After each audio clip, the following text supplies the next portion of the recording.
साथियों नमस्कार, मैं फुलसिंह कुर्राम तुलनात्मक राजनीति के विषय में आपके सामने लेकर उपस्थित हुआ हूँ। तुलनात्मक राजनीति के विषय में विद्वानों का काफ़ी मतभेद है। किसी भी विद्वान ने यह सुनिश्चित नहीं कर पाया कि उसके विषय क्षेत्र क्या है।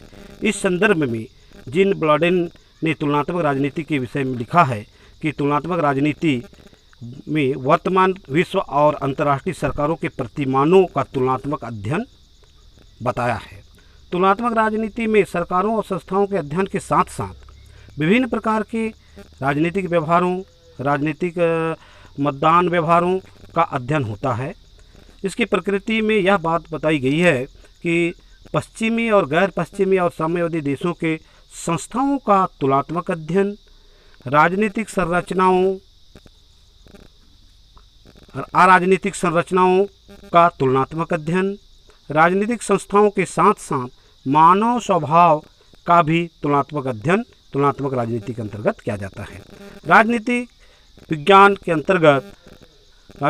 की तुलनात्मक राजनीति के अंतर्गत क्रियाकलापों, राजनीतिक सत्ताओं, राजनीतिक प्रणालियों का भी तुलनात्मक अध्ययन होता है।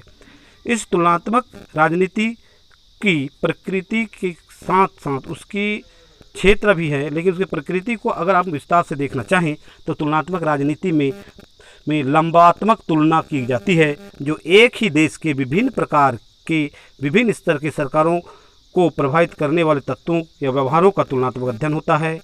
और तुलनात्मक राजनीति में अंतर्राज्यीय तुलना मतलब विभिन्न देशों की सरकारों, उनके संस्थाओं, उनके संगठनों का तुलनात्मक अध्ययन किया जाता है।